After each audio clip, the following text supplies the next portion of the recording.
It just goes on line after line after line after line after line after line. Okay? Do you think this is easy to read or difficult to read? Well, it's tough, isn't it? It's pretty tough. What can you do to make this easier to read? What do you think you can do to make this easier? Have to be summarized. Right, so that's one, right? So summarize.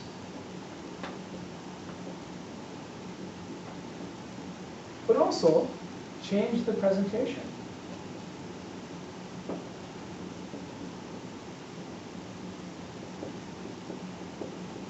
Imagine if you have 18 lines of text, right?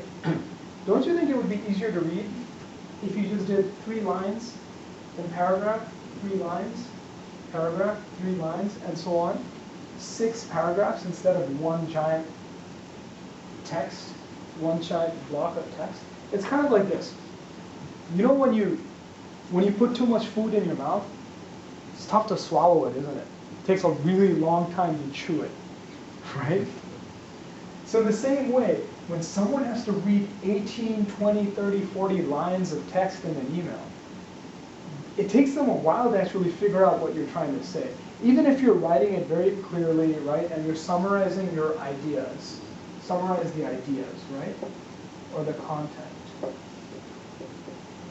Content, like you understand the word content, right?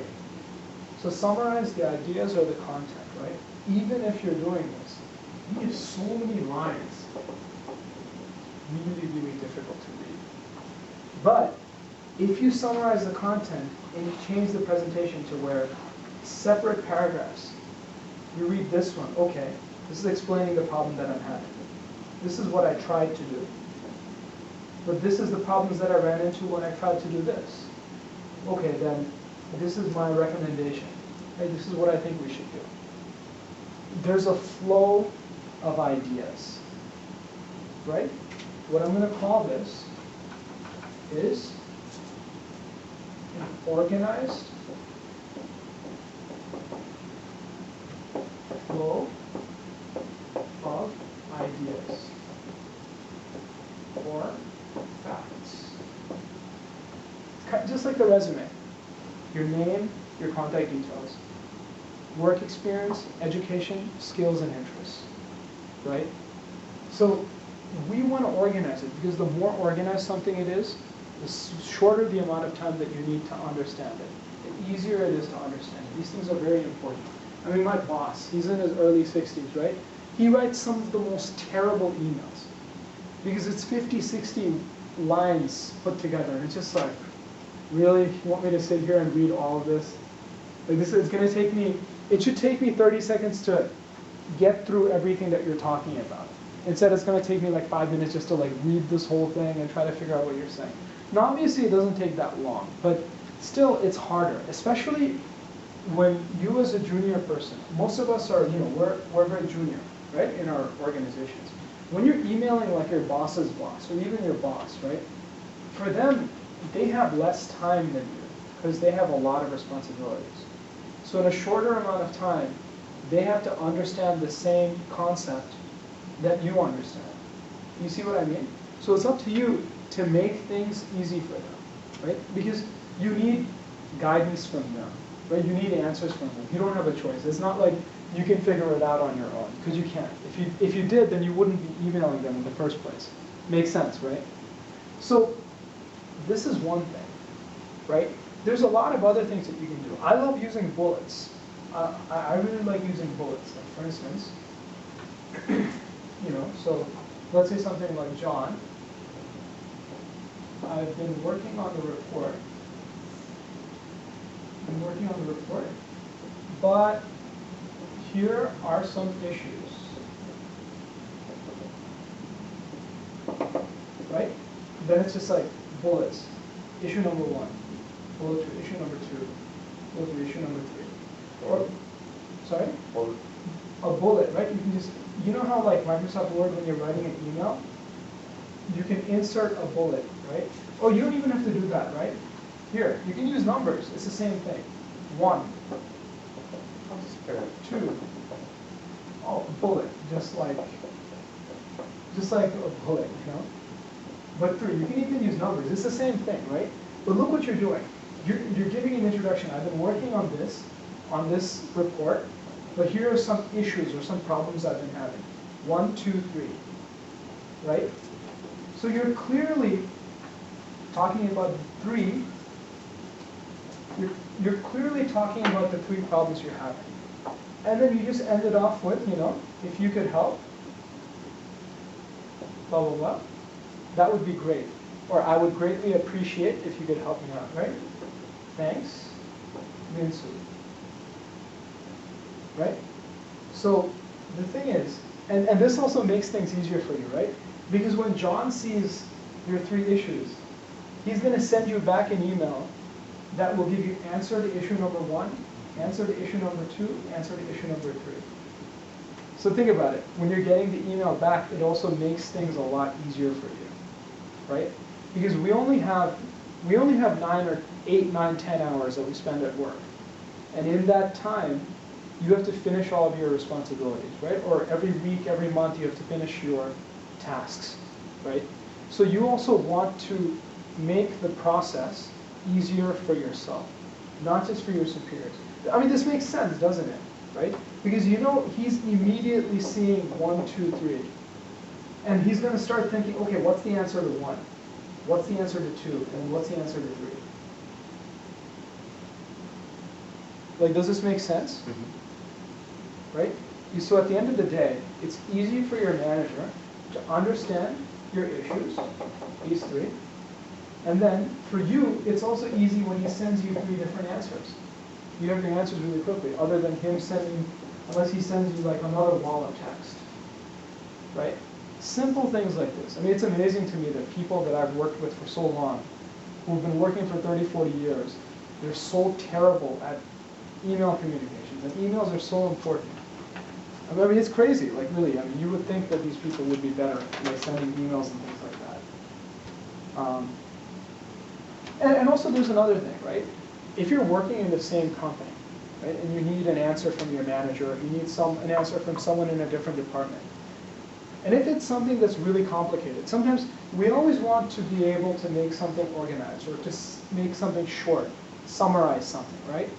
But it's not always possible to do that, especially when your problem is a little complicated, right? So what do you think the solution is? Remember, you're working with someone, you need answers from someone who works in the same company. Right, so what do you think a very simple solution is? For a complicated situation? Yeah. Like if you have a complicated problem, if you have a complex problem, what do you think the solution is?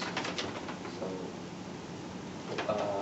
I always write it in a different documents and make the problem. I summarize it and I attach the email. Okay. So guide them to right?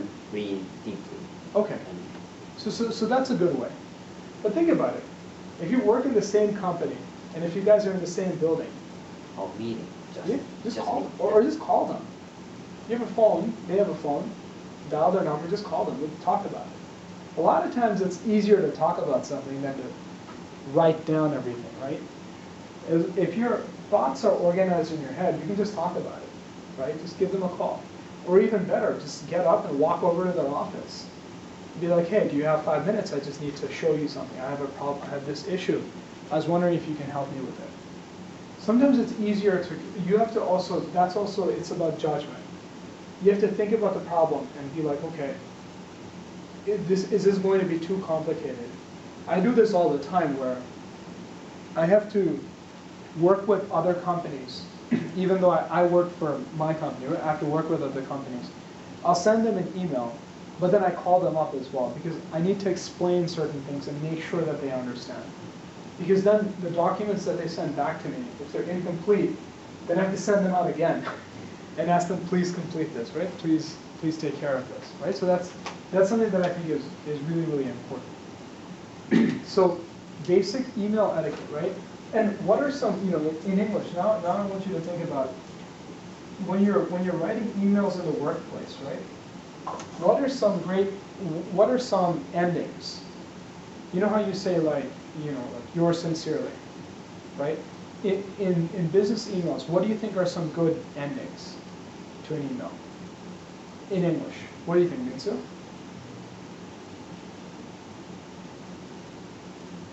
I expect.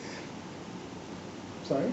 I expect to answer. I expect you to answer. Well, that's like over here. You know how like you would write yours sincerely,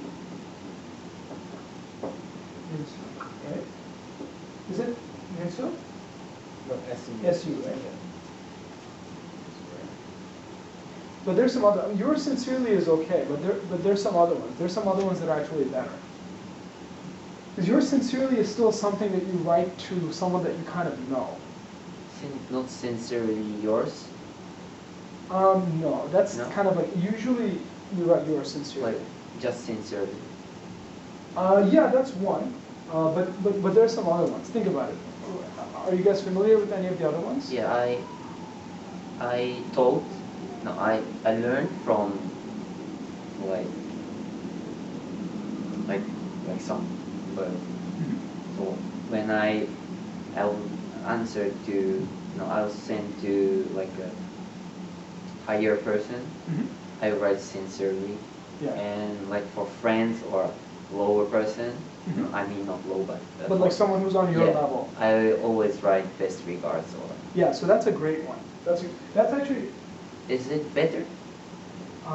yeah, I mean, that can be used in both situations, right? So you can use best regards.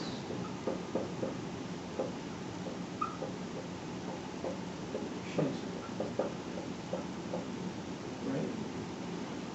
Or you can also use my best. You know?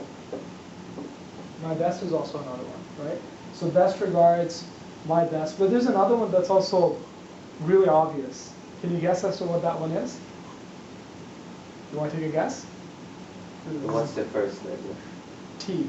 T. Truly true? No, that's one. Yours truly is one that you definitely write just to friends. Okay. You want to take a guess? For the tea. Sorry? Thanks for it. You're almost there. It's the easiest one. Thank you. Thank you. Yeah, Thank you, comma. how about like, sometimes I write thank you and best regards. Thanks and best regards. Yeah, thanks and best regards. That you can also use. But I think if you're writing to someone senior, you can either write thank you or thank you and best regards. Thank you is Thank you is one that's really simple, but it's also one that's pretty formal. uh-huh. You know, because you don't often say thanks. You might just say thanks to like someone that like, is on your level, right? But to say thank you, right, it's kind of formal. So you can send this to someone that you don't know. Someone who's works at a different company but who's at a higher level than you. You can say thank you, right? Or best regards. Really, like, thank you and best regards are probably the two really like formal ones that you can use that are great.